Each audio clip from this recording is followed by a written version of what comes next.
Welcome back to the Prosperous Life Podcast, everyone. My guest today will help you be a victor in life, in building your dream life that you deserve, as it's just one choice away over staying a victim and really staying where you're at today, if not declining. Welcome to the show, Jennifer Harris. Hello, happy to be here. Yes, it's so exciting. We've been talking about this for a while, so I'm glad we actually made it happen. I think we scheduled this literally months in advance. It's been a thing up and coming, so it's pretty exciting. Of course. Now, it's pretty obvious that you're a victor in life, but through our conversations, you've clearly gone through your own trials that have guided you to become a victor, and that's been your choice. Yeah, absolutely. I mean, things happen to us and we can't control that, but we definitely can control how we react to it. And truthfully, some of the things you've gone through or what people go through, sometimes it makes sense why people are a victim. Life's hard, but it's better when you choose to be a victor. Oh, 100%. I think people get this idea in their head that if they have an excuse for something, to not do something or to do something, life is easier. But in reality, that is so limiting on so many levels. So for somebody that's gone through disease to mental down and being hard on yourself, to feeling like there's no purpose, to being all the way to the top and then dropping all the way back to the bottom again, how do you consistently persevere in being a victor in your life? I mean, it really comes down to asking the question of, why not me? Why, instead of saying, why me? It's like, why not me? And what can I learn from this? It really is just a mindset shift, from abundance to, scarcity type of thing. So, I mean, in the end, you just got to keep going, and you can go in a positive way. You can go in a negative way. It's your choice. Yeah, Kevin Hart, and I won't say his quote perfectly, but he says the sun's coming up and it's going down, whether you're waking up with it and going down with it or not. 100%. It's true. It goes on. Like, you can decide whether you're going to be part of it in a good way or a bad way. So I think that's where the biggest difference is knowing that you do have control over your life versus thinking that you don't. Like, you have power within yourself to make your life whatever you want it to be.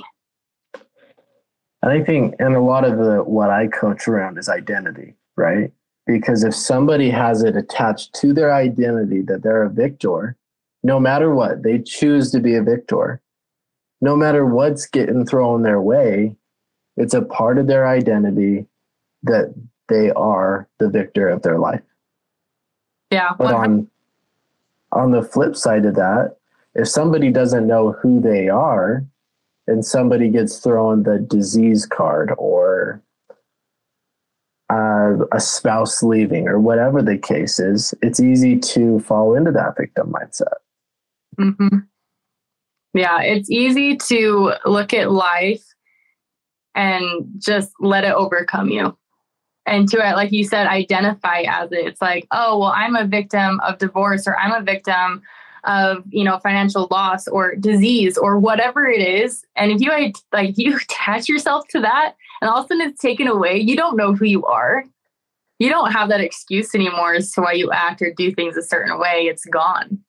And it's such a false economy, try to attach yourself to something that is so temporary, right? Exactly. So I'd love to know, and I'm sure the audience would love to know as well, is a time that you felt you were a victim in your life, and how did you change in having that victor mentality? I feel like the biggest one where I had the biggest shift was when I was diagnosed with Lyme disease.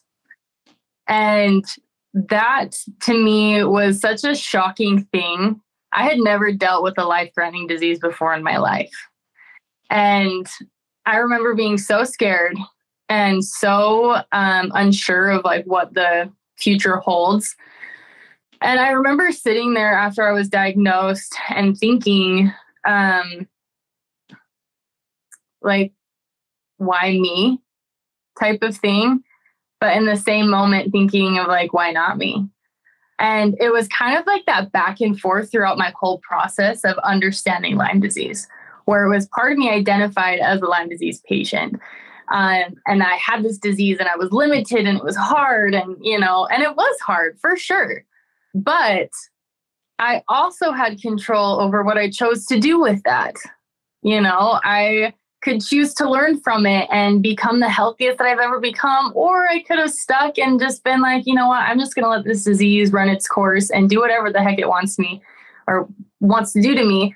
But my mentality was, no, like I am not going to let this thing do what it wants. This is my life. This is just a small part of it. And it's going to be part of my life for the rest of my life because I can't get rid of it, but I can control it.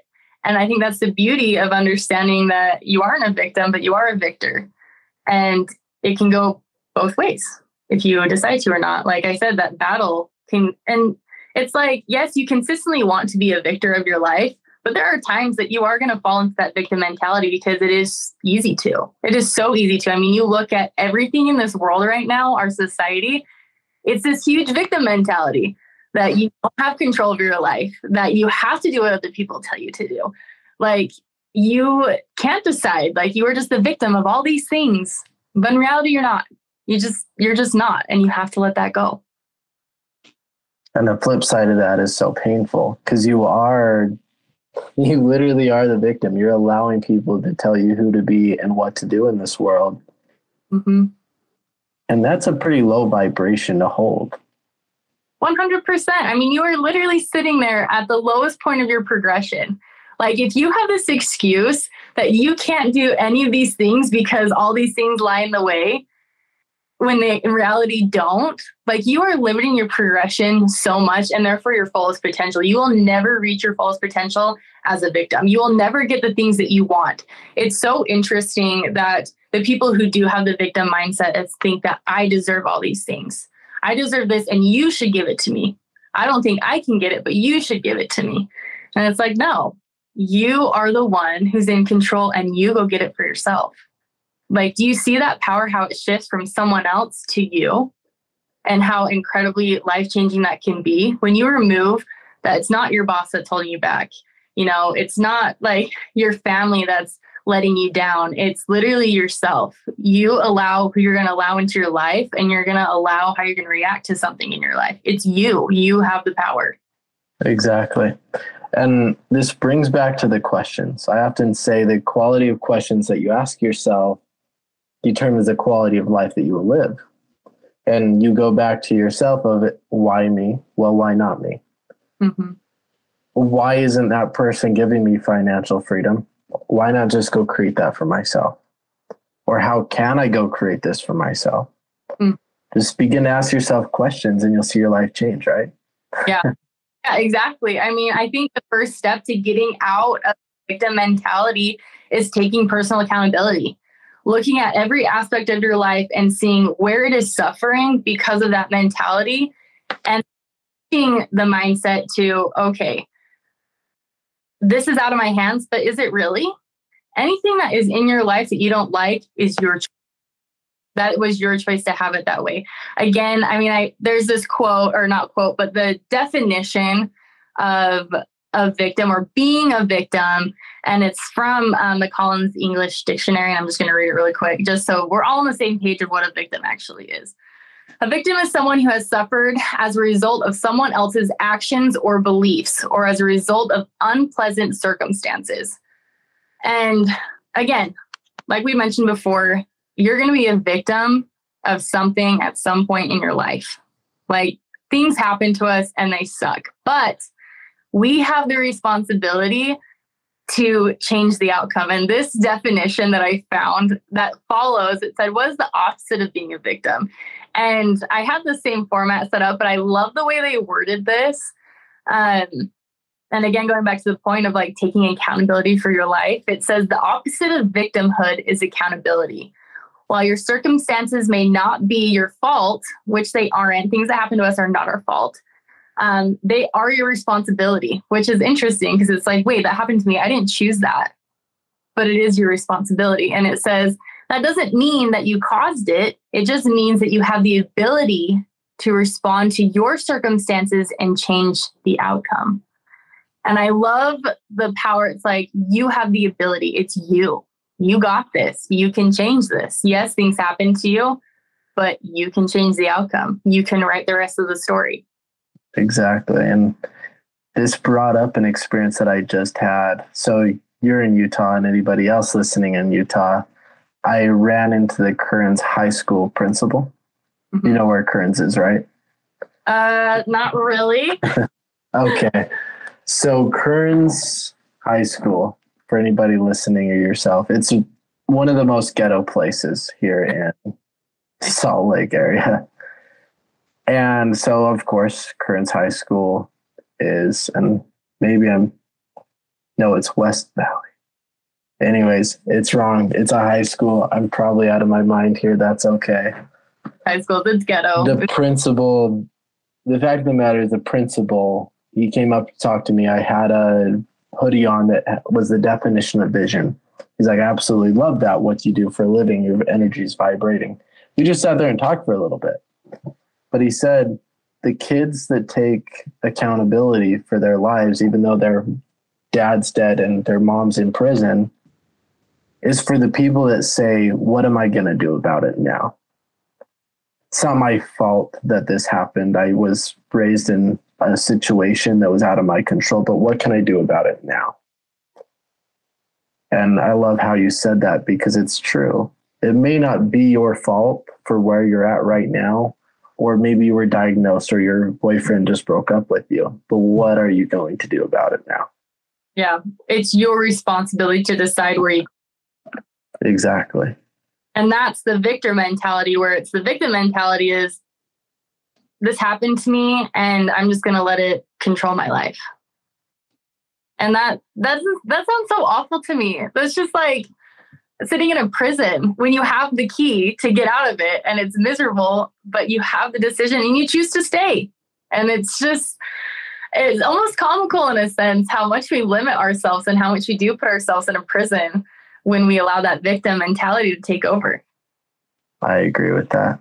So let's say somebody's in victim mindset at this point and they're like, man, I really want to change my life.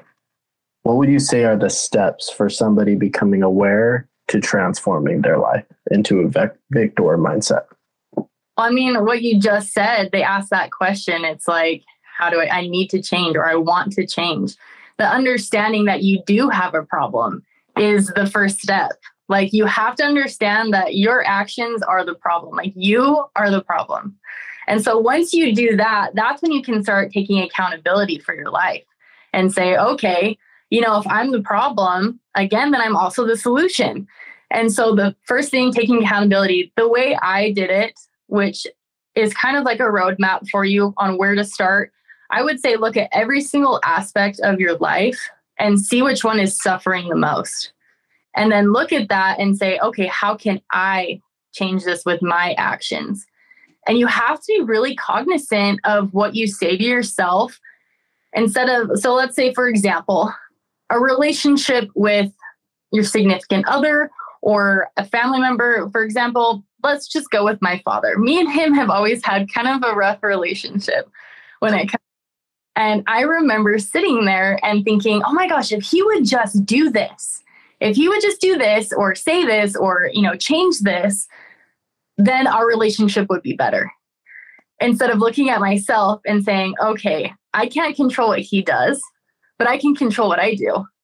And so what can I do to make the situation better? Do I need to distance myself from this relationship? Is it causing so much pain in my life that I have to distance myself? And if that's the case, then do that.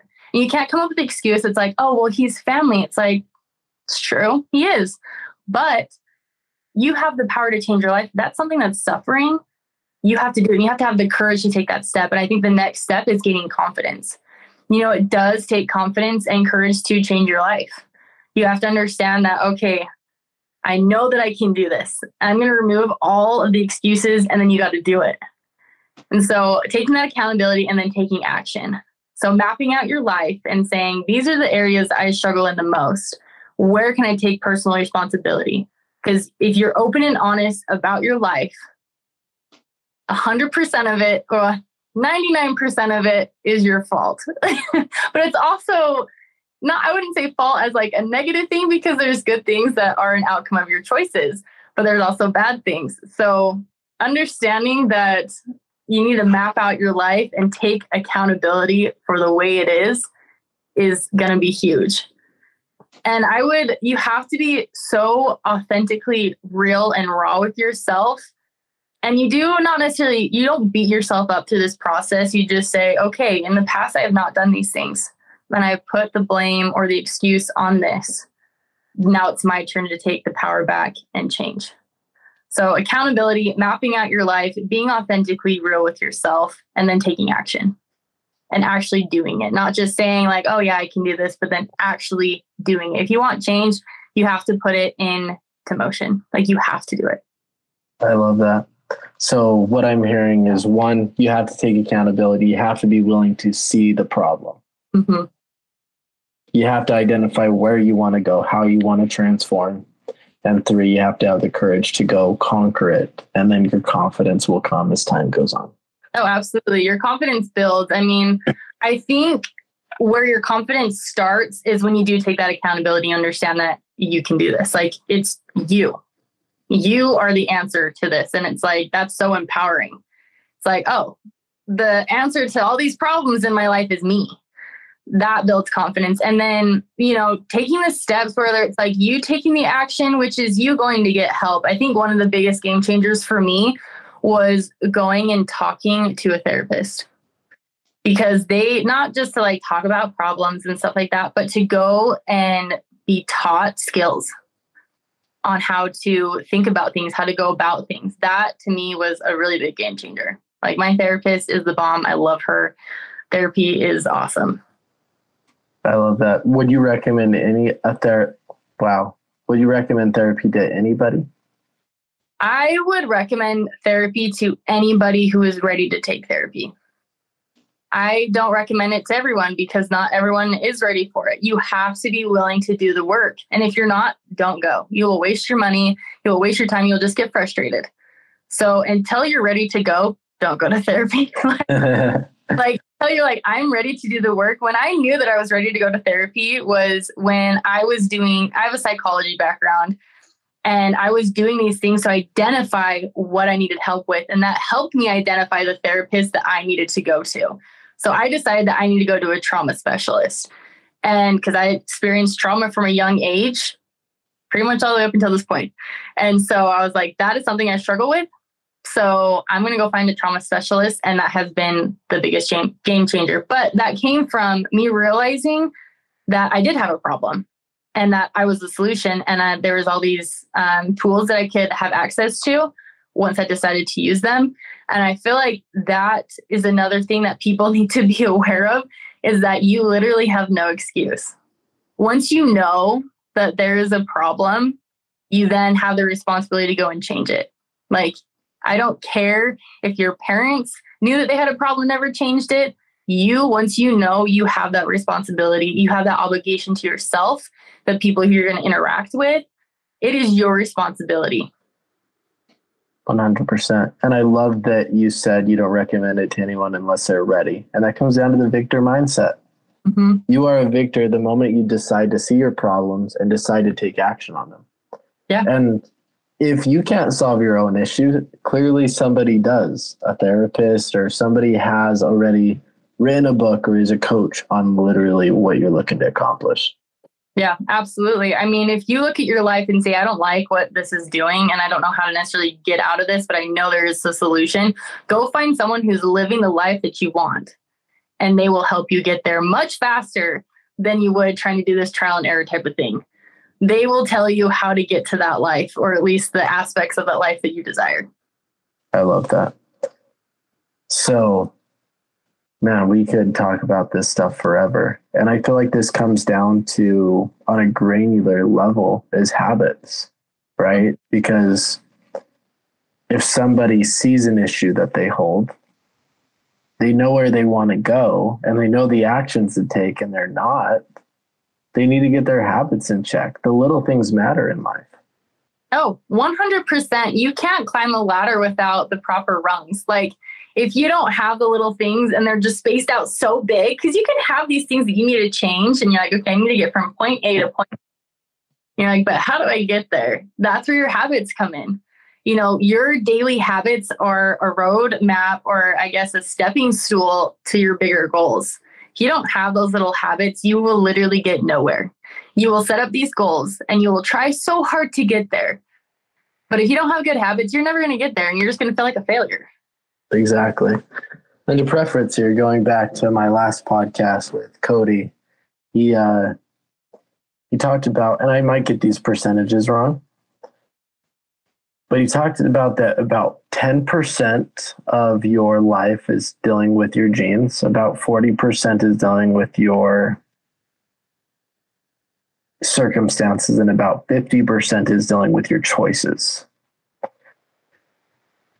Probably butchered those numbers, but it was something of that nature. And it just shows to state that the habits you choose, the choice to see the problem, the choice to see where you want to go, and the choice to show up literally is way more than your genes and your circumstances that you've been presented in life. Oh, 100%. And I think people don't realize too that a lot of their circumstances were their choice.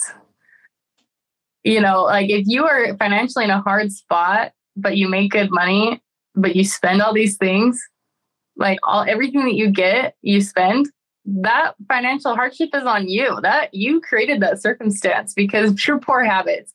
And it's, I think one thing to mention that if you don't have good habits or you're not succeeding in life, it's not necessarily because you're lazy, because I know people who work so hard all the time and aren't lazy, but they get nowhere. And it's because their habits aren't stacking on each other and building towards their goal. They're just working hard trying to figure out something instead of establishing good, solid habits that are going to take them further than just trying to like will your way and shove your way past these things. Like it just doesn't work. You have to set up, it's like a math equation. Like you have to do the proper steps to get the right answer. I love that. So how does somebody effectively habit stack so they can conquer their steps to get where they want to go?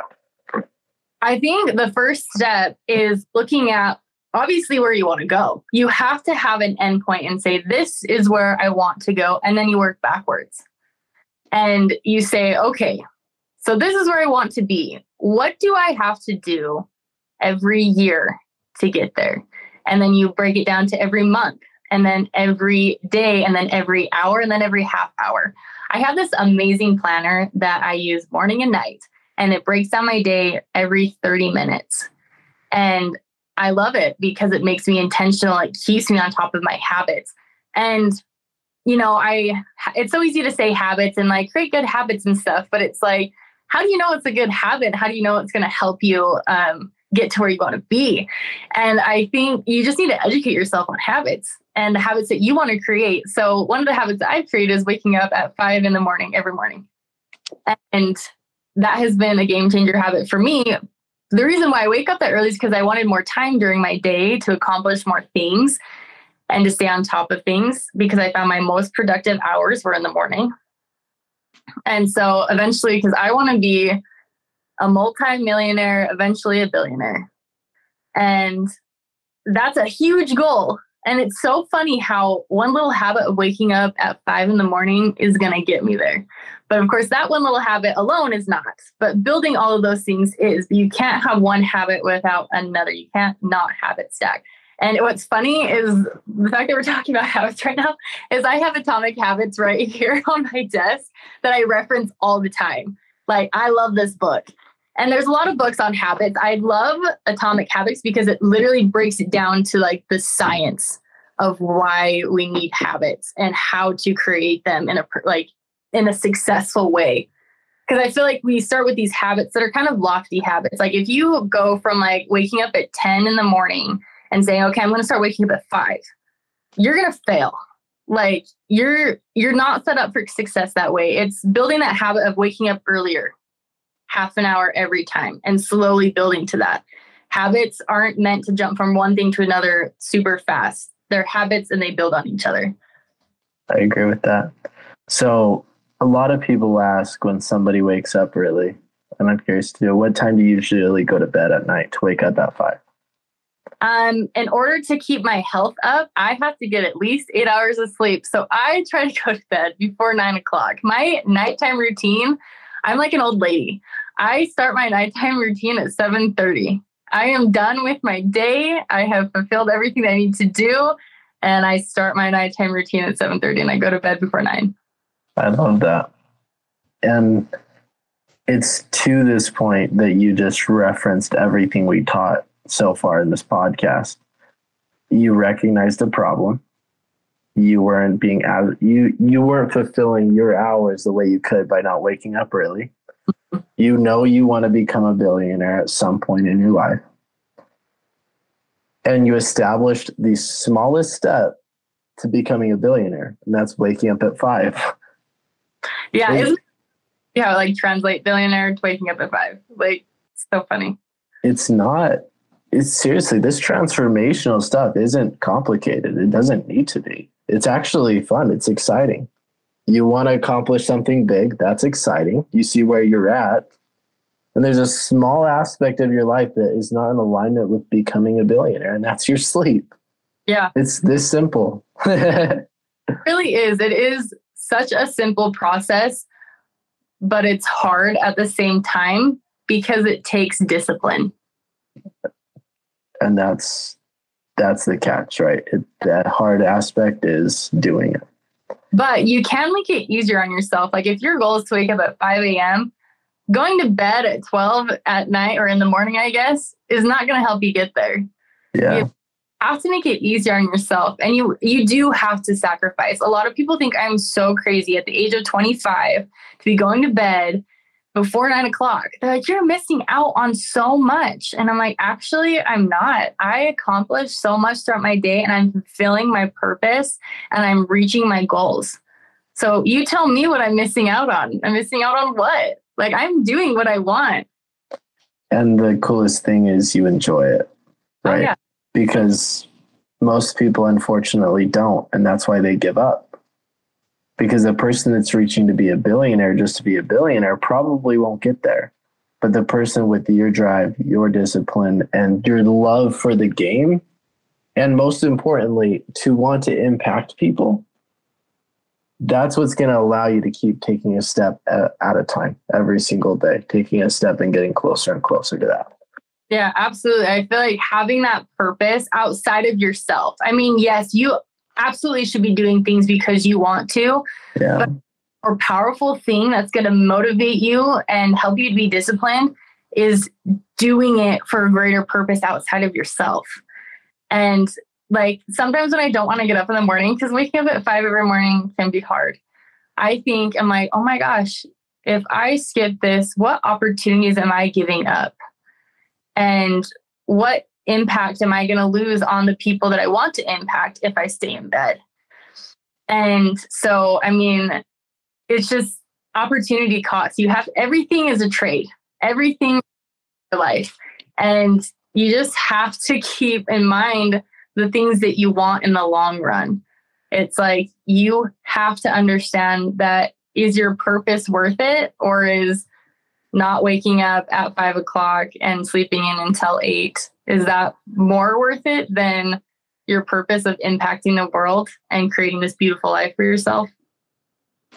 Yeah, and that goes down to pain and pleasure, right? If I don't wake up at 5, where am I going to be at in 1, 5, 10 years?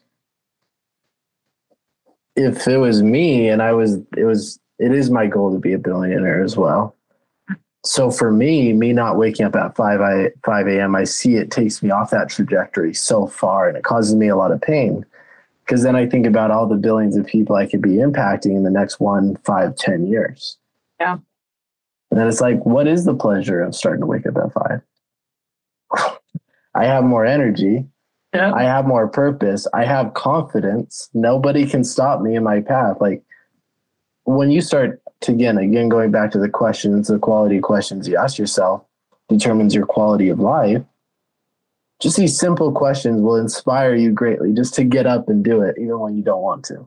Oh, 100%. Tony Robbins said, he was like, you're either going to suffer the pain of discipline or the pain of regret. And personally, I would rather suffer the pain of discipline, because then you get the greatest outcome ever. Whereas if you don't discipline yourself, you're going to have all this regret and wonder what if. And I refuse to let that happen to me. I'm not going to get to the end of my life and be like, what if? What if I had just woken up at 5? What if I had just studied a little bit more? What if I had gone to the gym more consistently? I refuse to get to the end of my life and do that. Like, I'm not going to do that. My life, I am made for excellence. I am made to have this extraordinary life, and I'm going to have it. No one's going to take that from me because I'm in control. Of course. And honestly, unfortunately, most people settle, right? Because life gets comfortable. Oh, yeah.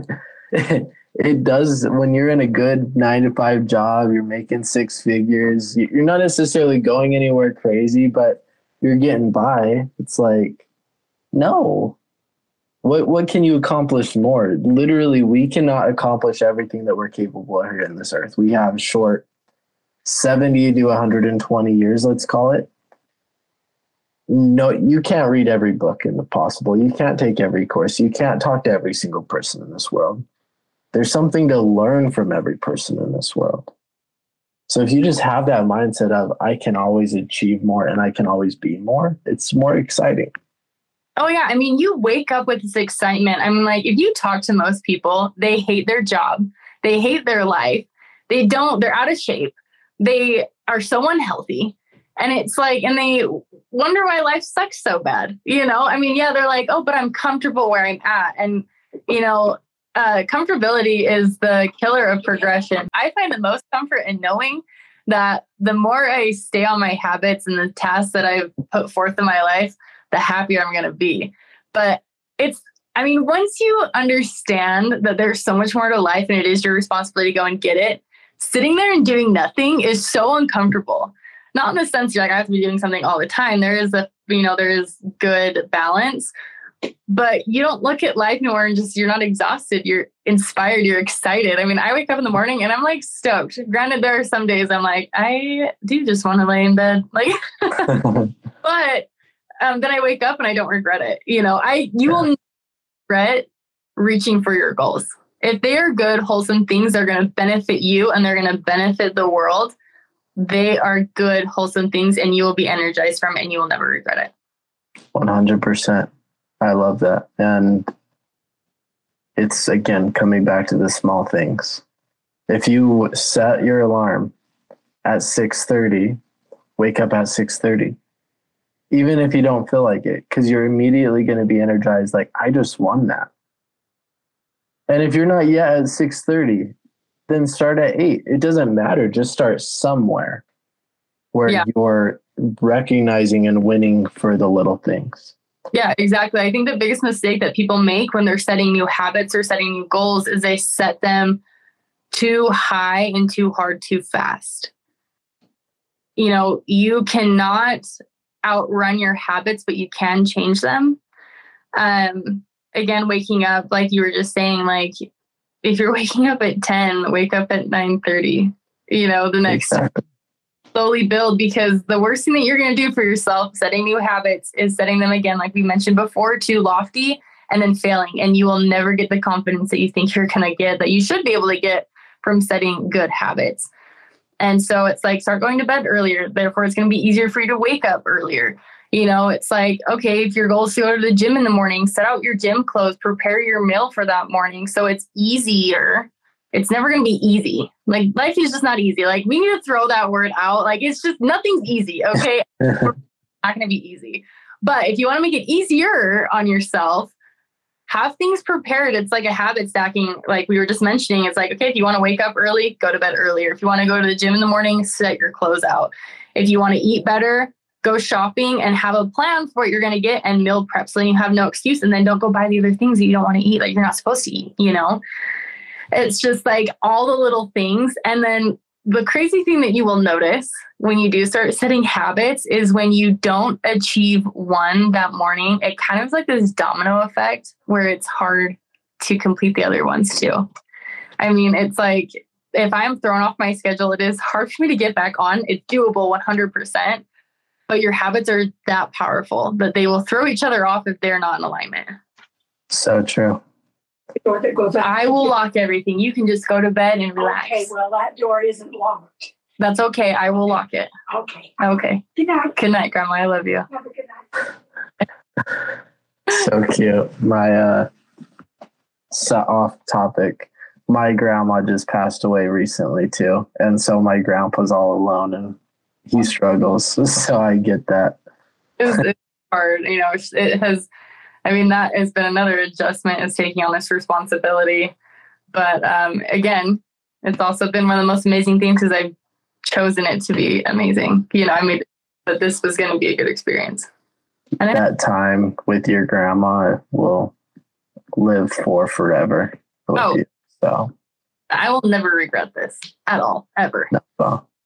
Yeah, I love that. And that goes on to the trajectory of being a billionaire, right? It's you want to be a billionaire with the people around you, not without them. Oh yeah. You get to the end of your life. Who was I watching? I think it was Ed something. I actually love him. I can't remember. Ed Milet. Yes, him. He was saying in one of his podcasts, or I guess his guest was saying this, that most billionaires that he meets are miserable. They hate their lives because they have cut off every single relationship and they don't have the values and the purpose that someone needs to have in order to enjoy those billions of dollars. Because if you get into life, you can have as much money and create as much as you want. But if you have no one to share it with and no purpose to why you're doing it other than just to gain money, you will not be happy because you're not fulfilling anything. It's so temporal. Like there's nothing, money is just a tool. That's it. It's a tool for amazing things, but that's it. If that's your only thing is to make money, then a lot of times you'll just fail. I agree with that 100%. Man, I could talk with you forever, Jennifer. Now, with that in mind, I'd love to kind of bring this all together for the listeners. So, step-by-step process from going to victim to victor to winning in life. Step by step, number one, taking accountability, recognizing that you have a problem and that it needs to change and that you are the solution. The next step is creating the habits or looking at the tools that will help you get there. Understanding that, you know, you really have no excuse. Once you take the word excuse out of your vocabulary and it will just change your whole life. You no longer have an excuse to stay the way that you are. So gaining the tools, one of the practices, like we mentioned before, that I love to do is mapping out your life and looking at where you're suffering the most and what you can do to change that. And, you know, and then go educate yourself. Do everything that you possibly can to develop yourself in a positive way. And that will help you get out of the victim mentality and start thinking, what can I do? Ask the question when you do find yourself in those hard situations. Ask the question instead of why me, what can I learn from this and why not me? And I promise you all these opportunities and these lessons will come to you and you'll be so much better off going through that experience than you would have not going through it, even though it's hard, even though it sucks. I mean, I've been through a lot of awful things, but again, I wouldn't choose anything different. Yeah. And it's, I heard this quote and it says, the past always makes so much sense, but if you can't figure out how to make your future make sense, you never will. And it's essentially saying that if you don't have a vision for life and you can't make sense for what is possible for you, then you are going to be the person that settles and is told who to be and what to do. Yeah. So just figure out what you want in life. Start to make sense of the future for yourself. sure, your mom and your grandpa and your great-great-grandpa were poor and didn't start businesses and didn't become that authentic person that they were capable of being, and they had regrets. Doesn't mean you have to. Exactly. Again, it's that victim mentality of I wasn't taught this, so therefore I can't achieve it. And that's total BS. We literally, no one in this day and age has any excuse to not know something, to not change something. We have all these amazing tools at our disposal to learn and to grow and to make as much money as we want. Like, there's literally no excuse. Exactly. I love that. Now, from the audience to me, how can we be of service to you? Of service to me, honestly, the best thing you can do to impact me on a positive level is to grow yourself in such a way that you become the most successful and fulfilled person. That by far is going to help me the most. And then also subscribe to my podcast. Please share. So what is the name of your podcast? The name of the podcast is Born for More, and it is set up to help people understand that there's so much more to life. Basically, what this podcast covered is understanding that you are in control and that life has so much more to offer than the ordinary that this society wants us to believe that there's only to offer. So that's the premise of it. And I would encourage anybody to go, because if everybody was able to get to know Jennifer on behind the cameras, you would see she's just as amazing on the cameras. So yes, go subscribe to her podcast. I appreciate that. Thank you. And yeah, you've gone through a lot. And the amazing thing is you've decided to make something of it. And now you're here today and you're making a big future ahead of you to where you can impact so many people's lives. And I'm excited to watch your journey because I know you're going to make big things happen. Thank you. I appreciate it. I'm really excited for the future, and I know it's going to make a difference. I believe that if we go through our life and we're not of service to other people, we will ultimately fail. I believe we go through things and learn lessons so we can share them and help people along the way. So that's, again, what the podcast is for. And I'm just stoked. Life is awesome. Life is good, and you can make it great. Amen to that. Now, my final question that I ask everybody is, what's your definition of a prosperous life? The definition of a prosperous life is one where you can look back and regret nothing. That's what I would put to it. That got me thinking. Being able to look back and not regret anything. And turn that into a question, right? Ask yourself that question every day. If I died today, would I regret anything? And whatever your regrets are, go fix them now, because you're not promised tomorrow. Guaranteed. You have no idea how long you're going to live for. So it's like, might as well live life to the fullest every single day. My biggest fear is dying and looking God in the face and him telling me that I could have done more. That would crush me. So asking those questions, like those quality questions to yourself, like you mentioned before, are going to be your biggest thing that you can do for yourself, is reflect on who you are and what you can do to be better. Amen to that. Thank you so much, Jennifer. This has been amazing. Absolutely. I've had such a blast. Yeah. Do you have any last words that you'd like to share with everyone? No, I'm pretty sure we covered it all. And I guess, just take responsibility for your life and look at it positive perspective, and it will change. I love that. Thank you so much. And to everybody listening, thank you so much for sharing or listening in today. I hope you have a wonderful day. And if you found this podcast beneficial in any sort of way, share it with somebody that you feel would make an impact on them. Let's make an impact together. And secondly, go write a review so somebody's inspired to listen in. Have a good day, everybody.